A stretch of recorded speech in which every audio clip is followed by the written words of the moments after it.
Tapi mungkin bila dia bentangkan tu, ada yang tak kena lah. Cara pembentangan dia, saya akan educate lah.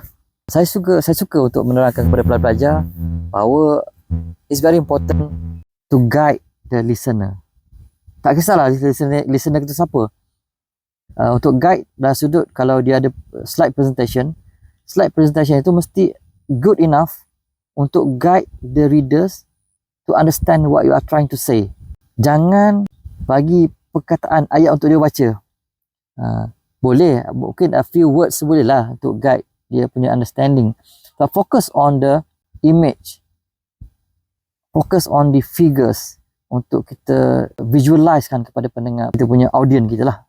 Pada case saya ni, audience kepada pelajar ialah saya lah audience dia. Kalau dia dah bekerja, audience ialah kalau dalam meeting lah, atau bos dia. So make sure dia get to find the best way on to guide the listener ataupun audience tu untuk faham apa yang dia cuba sampaikan. Elakkan tunjuk ayat lah, satu perenggan ayat, tunjuk dalam slide tu, kita tak akan baca lah. It's very difficult for us to read during the presentation.